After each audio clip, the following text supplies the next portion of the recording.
Welcome to my channel medicos classes. और अब जो हम लोग स्टार्ट कर रहे हैं, देखो पहले मैंने वीडियोस बहुत सारे बनाए हैं, अगर आपने नहीं देखे तो चैनल पे जाके चेक करो। बट अब जो हमारी ये प्लेलिस्ट है ये बहुत न्यू प्लेलिस्ट है और बहुत ही करंट है। और हम लोग इसमें क्या करने वाले हैं कि जो भी बायोकेमिस्ट्री मतलब बायोकेमिस्ट्री का जो एग्ज़ाम पॉइंट ऑफ व्यू से हम लोग एक एक चैप्टर को हम लोग रीड करेंगे और एनालाइज करेंगे इसमें कौन कौन से इंपॉर्टेंट क्वेश्चन होंगे, और देन आफ्टर हम लोग उसी को चीज़ को डिस्कस करेंगे बेसिकली यहाँ पे। इससे क्या होगा, आप लोग अगर मेरे साथ कंप्लीट करते जाओगे तो मैक्सिमम टू 45 डेज़ हमारा ये प्लान है कि हम पूरे के पूरे बायोकेमिस्ट्री को कंप्लीट करें। तो प्लीज़ आप लोग मेरे साथ, जो फर्स्ट चैप्टर है that is your cell chapter, जो सेल चैप्टर है वहाँ से हम लोग स्टार्ट करते हैं और यहाँ से हम लोग आगे चलेंगे और पूरा कंप्लीट करेंगे। सो डोंट वरी और टेंशन बिल्कुल नहीं लेना है। मैं आपको सिर्फ वही कॉन्सेप्ट बताऊँगा जो कॉन्सेप्ट नेसेसरी हैं एग्ज़ाम के लिए। ओके, तो चलिए आगे चलते हैं। देखो जैसे इसमें आते हैं तो सबसे पहला इंपॉर्टेंट कॉन्सेप्ट मिलता है जो हमें नॉर्मली पूछ सकते हैं। बेसिक सी बातें हम लोग बचपन से पढ़ते हैं ना, that is the cell is the basic unit of the biological activity, या इसको ऐसे भी cell is the structure and function unit of life. मतलब सेल क्या होता है, structure and function unit of life होता है। ये हम लोग बचपन से पढ़ते हैं, तो ये आपको एक बेसिक डिफिनेशन है। तो कॉन्सेप्ट नंबर 1 आपको ये आना चाहिए। ठीक है, now come to the next concept. Next concept पे चलते हैं। तो क्या है जो आपसे पूछ सकते हैं एग्जाम्स वगैरह में। तो देखो उसके बाद हम लोग बात करते हैं तो पूछा जा सकता है कि what is prokaryotes and eukaryotes. तो देखो बेसिकली आपको एक ही चीज़ पता होना चाहिए, that lakhs a well defined nucleus, and जो यूकैरियोट्स होंगे that have the well defined nucleus. ठीक है, आपको ये एक बेसिक कॉन्सेप्ट है, जो बेसिक डिफरेंस है वो आपको पता होना चाहिए। देखो आप कितना भी डिटेल पढ़ लो वो मैटर नहीं करता, बट बेसिक्स आपको कितना पता है। अगर आपको बेसिक्स क्लियर है, आपके मन में है बेसिक्स, तो आप उसको खुद से भी लिख सकते हो अच्छे से करके, देन प्लीज़ आप आगे बढ़ो। ठीक है, तो मैं बेसिक्स आपको कहूँगा कि आप बिल्कुल ध्यान में रखो। नाउ कम टू, देखो इसमें कोई डिटेल नहीं है, आपसे ऐसा कुछ नहीं पूछने वाले इस लेवल पे, मेडिकल लेवल पे आपसे ये नहीं पूछेंगे बताओ डिफरेंस क्या है। बेसिकली जो मैंने आपको बात बोला था कि वो न्यूक्लियस वेल डिफाइन होते हैं नहीं होते हैं। आप कह सकते हो कि प्रोकैरियोट्स जैसे ही बोल सकते हो फ्यूजन होते हैं, इसमें सिर्फ माइटोसिस होता है, बहुत सारे डिफरेंस है। बेसिक आपको मैं एक ही चीज़ बोलूँगा कि न्यूक्लियस वेल डिफाइन नहीं होता है। जो यही पॉइंट इंपॉर्टेंट है, इसके न्यूक्लियस डिफाइंड नहीं होते हैं, इसके न्यूक्लियस डिफाइंड होते हैं, इसमें न्यूक्लियाइड से सराउंडेड होते हैं। ठीक है, और उसके बाद क्या होता है, डीएनए इसमें दोनों में पाया जाता है। ठीक है, डीएनए, बट इसमें डीएनए जो होता है वो हिस्टोन के साथ, मतलब यूकैरियोट्स में DNA is associated with histones, but in prokaryote histones are absent. तो ये एक इंपॉर्टेंट डिफरेंस है जो आपको पता होना चाहिए। Now come to the next point. Next point is the nucleus. देखो न्यूक्लियस के बारे में मैं आपको ज़्यादा चीज़ नहीं बोलूँगा। न्यूक्लियस के बारे में सब इतना याद रखो, it is the largest cellular organelle. First point जो लार्जेस्ट सेलुलर ऑर्गेनेली। दूसरा पॉइंट क्या होगा कि इसके बाद आपको ये बताना है nucleus contains the genetic material. देखो आगे आपको दिया हुआ है न्यूक्लियस में क्या होता है, genetic material, that is the nothing but DNA. ठीक है, और इसका काम क्या होता है, अगर जेनेटिक इन्फॉर्मेशन कैरी करता है, मतलब it carries the information from one generation to another generation. तो आपको ये बेसिक बातें पता होनी चाहिए। Now come to the structures. Like nucleus में आपको क्या देखने को मिलता है, आपको न्यूक्लियोलस देखने को मिलता है, that is the nucleolus. It is a deep compact structure. Nucleolus क्या होता है, एक डीप कॉम्पैक्ट स्ट्रक्चर होता है, that is seen during the cell division. मतलब न्यूक्लियोलस क्या है, आपको बस एक ही 2 लाइन याद रखनी है कि न्यूक्लियोलस। देखो मैं क्योंकि देखो आपसे बात में इस लेवल पे आके न्यूक्लियस नहीं पूछेंगे आपसे डिफाइन करने को, बट आपसे ये पूछ सकते हैं व्हाट इज़ न्यूक्लियोलस। तो आपको बोलना है कि it is a deep compact structure which is found during the cell division. ठीक है, तो एक पॉइंट तो ये हो गया, तो ये आप बोल सकते हो न्यूक्लियोलस के बारे में। उसके बाद बता सकते हो कि ये आरएनए रिच होता है, तो ये चीज़ आप बता सकते हो। ठीक है, तो बेसिक देखो यही सब कुछ है डिटेल जो आपसे वो पूछ सकते हैं, अदरवाइज़ वो सब चीज़ नहीं पूछेंगे आपसे अभी। ठीक है, आपसे वो अभी, क्योंकि आप जिस लेवल पे हो उस लेवल पे इतना डिटेल इन सब चीज़ों को डिटेलिंग नहीं पूछी जाती। तो मैं बेसिक बातें इसलिए आपको इसमें बता रहा हूँ। हम लोग हर चैप्टर में ऐसी बेसिक बातें करेंगे। Now come to the next point कि आपको ये पता होना चाहिए, हाँ ह्यूमन में कितने क्रोमोजोम होते हैं ये भी आप याद रखना है। 23 पेयर्स ऑफ क्रोमोजोम्स होते हैं। 23 पेयर्स मतलब टोटल 46 क्रोमोजोम आपको देखने को मिलेंगे ह्यूमंस में, ये भी एक इंपॉर्टेंट। नाउ तो come to the mitochondria. Mitochondria जैसे ही नाम ही आपके ब्रेन में आता है तो एक लाइन याद आना चाहिए, that is the power house of the cell. इतना पता होना चाहिए। ना come to the next point. Mitochondria 2 membrane होते हैं। देखो माइटोकॉन्ड्रिया में क्या होती है ना, माइटोकॉन्ड्रिया में आपके 2 मेम्ब्रेन होती है, आउटर मेम्ब्रेन और इनर मेम्ब्रेन। ठीक है, outer membrane and inner membrane. तो ठीक है, ये आपको पता होना चाहिए। आउटर मेम्ब्रेन जो होता है वो क्या होगा, पूरा मेम्ब्रेन को इन्वेलप करता है। मान लो कि ये माइटोकॉन्ड्रिया है, देखो जैसे ये माइटोकॉन्ड्रिया है, तो आउटर मेम्ब्रेन जो होगा, आउटर मेम्ब्रेन क्या करता है कि आउटर मेम्ब्रेन इस पूरे को कवर करता है। ठीक है, आउटर मेम्ब्रेन क्या करता है, इस पूरे को कवर करता है। और इनर मेम्ब्रेन जो होता है, इनर मेम्ब्रेन क्या होता है, इसी के अंदर एक इनफोल्डिंग बनाता है। इनर मेम्ब्रेन जो होता है वो इसके अंदर एक इनफोल्डिंग बनाता है, and this infolding is known as the cristae. इसी को हम लोग क्रिस्टी बोलते हैं, जो सरफेस एरिया बढ़ाता है। तो ये बेसिक सी बातें हैं जो आपको पता होना चाहिए। ना कम टू द लाइक, जैसे कि इंटरनल चैम्बर ऑफ माइटोकॉन्ड्रिया को हम लोग क्या बोलते हैं, मैट्रिक्स और माइटोसोल। तो ये सब बेसिक बातें आपको पता होनी चाहिए, ठीक है। ना कम टू लाइक दिस। उसके बाद आप एक और कॉन्सेप्ट याद रखना कि जो कंपोनेंट्स होते हैं ईटीसी के, ऑक्सीडेटिव फॉस्फोराइलेशन के, वो आपको कहाँ देखने को मिलेंगे, इनर माइटोकॉन्ड्रियल मेम्ब्रेन पे। तो इनर माइटोकॉन्ड्रियल मेम्ब्रेन पे आपको क्या देखने को मिलेंगे, components of etc oxidative phosphorylation etc के कंपोनेंट देखने को मिलेंगे इनर माइटोकॉन्ड्रियल मेम्ब्रेन पे। तो ये इंपॉर्टेंट सी बातें हैं जो आपको पता होनी चाहिए, ठीक है। नाउ कम टू द, हम लोग पहले ही बात कर चुके हैं, it is the principal precursor of ATP.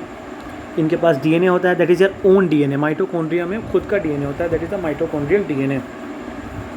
Okay, so ये चीज़ आपको, और इसके अंदर क्या होता है, आरएनए भी होता है। इसके अंदर डीएनए तो होता है, साथ साथ आरएनए भी होता है। दैट्स वाई माइटोकॉन्ड्रिया जो होता है 10% ऑफ द प्रोटीन सिंथेसिस कराता है। तो एक इंपॉर्टेंट सी बात है जो आपको पता होना चाहिए। हो गया, ये चीज़ हो गया। फिर इंडोप्लाज्मिक रेक्टिकुलम में एक ही पॉइंट, 2 पॉइंट याद रखना आप कि that is the network of membrane enclose spaces extended through out the cytoplasm, ठीक है। देखो मतलब ये एक network of membrane enclose space होता है, ठीक है। The first line is the network of membrane enclose spaces that extend. मान लो ये साइटोप्लाज्म है, इस पूरे साइटोप्लाज्म में ये नेटवर्क क्या है, फैला हुआ है। And that is nothing but your endoplasmic reticulum. 2 type का होता है, हम लोग को पता है, बचपन से पढ़ते आ रहे हैं, रफ इंडोप्लाज्मिक और स्मूथ। रफ का मतलब क्यों, क्योंकि उस पर राइबोसोम्स होंगे, स्मूथ में राइबोसोम्स नहीं होंगे। तो that's why we know as the rough and smooth. Rough का काम क्या है, प्रोटीन सिंथेसिस। स्मूथ का काम क्या है, स्मूथ का काम आपसे पूछते हैं वाइवा में। स्मूथ का काम क्या है, ये सिंथेसिस कराता है lipid, that is the triacyl glycerol, phospholipid sterols. Drugs metabolism में हेल्प करता है, कैल्शियम सप्लाई करता है, देखो इसको डिटॉक्सिफिकेशन में भी हेल्प करता है। तो some points are like you have to remember. First point is what? It helps in the synthesis of lipids, just like triacylglycerols, phospholipids and sterols. Now come to the like second function is like metabolism of drugs और detoxification of drugs भी बोल सकते हो, मतलब drugs को detoxify करेगा। उसके बाद third function is the supply of calcium, it is also important function. Okay, now come to the next point. Okay, now come to the next point is the, अभी तक हमने क्या क्या पढ़ा, अभी तक हमने स्टार्टिंग करा था सेल से। Cell is nothing but the basic unit of biological activity, basic unit of biological activity and is the structure and function unit. Prokaryote में बताया आपको एक डिफरेंस, बस ये वाला डिफरेंस याद रखना है आपको, न्यूक्लियस इज वेल डिफाइंड और not defined, surrounded by membrane, surrounded by nuclide in prokaryote. Histones absent किस में होंगे, प्रोकैरियोट में, इसमें सराउंडेड होंगे। तो ये बेसिक बात आपको पता होनी चाहिए। न्यूक्लियस में मैंने बताया largest cellular organelle, it contains what, it contains DNA which is known as genetic material. What is do the transfer of information from one generation to another generation. उसके बाद हमने न्यूक्लियस बताया, that is the deep compact structures that is seen during the cell division. उसके बाद हमने बताया it rich in the RNA. Okay, now come the mitochondria, it know the power house of the cell. It have two membrane, outer membrane enclose the envelopes like a cell, and inner membrane have the foldings known as the cristae, or the inner chamber of the mitochondria is known as the matrix. Now the components of ETC and oxidative phosphorylation are present on the inner mitochondrial membrane. So these are the concepts which are dealing previously. Okay, now we have also know the principal precursor of ATP. Mitochondria have their own DNA, that is the mitochondrial DNA. These are the important points out there. That's why it helps in the 10% of the mitochondrial proteins are produced in the mitochondria. Now come to the structure and function of the mitochondria that closely resembles to the prokaryotic cells. Okay. Now the endoplasmic reticulum हमने बात की थी, that is a network of membrane enclosed spaces extend throughout the cytoplasm that constitutes the endoplasmic reticulum. So ये एक basic definition आपसे पूछे तो आप बोल सकते हो कि that are the network of membrane enclosed, मतलब ये membrane के अंदर enclosed space होंगे, that are the network of membrane enclosed spaces and extend throughout the cytoplasm. 2 type की, are as rough endoplasmic reticulum, smooth. Rough because क्योंकि इनमें ribosomes होते हैं, स्मूथ इन पे राइबोसोम्स नहीं होते हैं। रफ क्या काम है, प्रोटीन। स्मूथ का काम क्या है, there are several functions like the synthesis of lipids just like triacylglycerol, phospholipids, steroids, and the detoxification of drugs or the metabolism of drugs, and the third is the supply calcium to the cellular function. Now come to the Golgi apparatus. Golgi apparatus basically 3 function. They helps in the firstly इसको डिक्टेयोसोम भी बोलते हैं in plants में इसको डिक्टेयोसोम भी बोलते हैं। Okay, now come the Golgi apparatus is basically function is what is sorting, packaging and transferring, मतलब ये basically they involve in the membrane synthesis, formation of intracellular organelles, peroxisome, lysosome. Mainly इसका ये काम होता है, मॉडिफिकेशन कराता है protein का। जो भी प्रोटीन इंडोप्लाज्मिक रेटिकुलम से सिंथेसाइज होते हैं वो इसमें आते हैं। So there are the structures, there are the basic questions that has been come in the exams और not. Now come to the lysosome. आप जानते हो lysosomes are the help in the digestion, ये हेल्प करता है digestion of the cell debris में help करता है, ठीक है। That is the direct lysosome regarded as the digestive tract of the cells, देख सकते हो। उसके बाद आप ये कर सकते हो कि ये digestion of the cellular substance में हेल्प करता है, because it has the enzymes, category of enzymes known as hydrolases, the black highlighted point is the hydrolases, ठीक है। उसमें कौन कौन से, लाइपेज हो गए, राइबोन्यूक्लियस हो गए, कैथेप्सिन्स हो गए, प्रोटीन्स अल्फा, तो ये सब एंजाइम जो होते हैं ना, that enzymes help in the, ये एंजाइम्स हेल्प होते हैं तुम्हारे डाइजेशन में हेल्प करते हैं, ठीक है। They are help in the digestion, okay. So ये इंपॉर्टेंट है। Now come to the, it help in the maintaining the cellular compound in the dynamic state by degradation and recycling.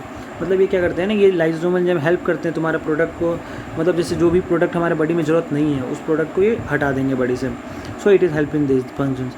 अगर देखो अब यही होता है, कभी एंजाइम ज़्यादा हो जाता है तो it will cause several disease like arthritis, muscles disease, allergic disorders, ठीक है। So these are the basic disorders and basic done by the lysosome. Now the peroxisome also known as the microbodies are single membrane cellular organelles, they are spherical or oval in shape, ठीक है। ये क्या होते हैं देखो, तुमको पता होना चाहिए कि लाइसोसोम भी होते हैं वो सिंगल सेल ऑर्गेनल्स होते हैं, तो आपको ये पता होना चाहिए। पेरोक्सिसम भी सिंगल सेल ऑर्गेनल में, पेरोक्सिसम का दूसरा नाम होता है माइक्रोबडीज, ओके। उसके बाद सिंगल सेल ऑर्गेनल आपको पता है। इसके पास कौन कौन चीज़ है, पहला कैटेलेज, कैटेलेज है पहला, C is for the catalase. Catalase का काम क्या होता है कि जो हाइड्रोजन पेरोक्साइड होते हैं इनको ये क्या करता है ना, वाटर और ऑक्सीजन में तोड़ देता है। So this is important point कि वाटर ऑक्सीजन में तोड़ देता है, ये इंपॉर्टेंट है। उसके बाद दे हैव द प्लाज्मिलोजेंस। उसके बाद हमने देखा कि पेरोक्सिसम इन्वॉल्व होते हैं लॉन्ग चेन फैटी एसिड के ऑक्सीडेशन में भी इन्वॉल्व होते हैं। उसके बाद इनके पास क्या होता है, ग्लाइकोसोम होते हैं, that is the special type of enzymes that helps in the glycosylate pathway. Glycosome जो होते हैं वो ग्लाइकोसिलेट पाथवे में हेल्प करते हैं। तो these are the basically important concept for the cell chapter. जो फर्स्ट चैप्टर था we have completed no some like this, okay. Peroxisomes with help in the glycosylate pathway जो मैंने कहा आपको। फिर पेरोक्सिसोम बायोजेनेसिस डिसऑर्डर्स क्या होते हैं, that is the rare disease involve in the enzymes activity of peroxisome, मतलब ये पेरोक्सिसोम के हेल्प को प्रॉब्लम करता है।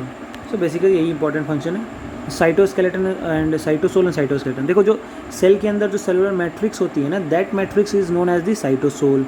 Now we come to the next point is like they contain the several enzymes, metabolites and aqueous gel like medium, ठीक है। So these are the concepts point. So what are the cytoplasmic filaments are of what, the three types, microtubules, actin filaments and intermediate filaments. तीन type के होते हैं, आपको बस इतना ही याद रखना है कि what are the cytoplasmic filaments. Cytoplasmic filament के तीन, microtubule, actin filament and intermediate filament. क्या इसको ऐसे बोलते हैं, microtubule, microfilament and intermediate filament. तो ये तीन आपको फिलामेंट्स के नाम याद रखने होंगे।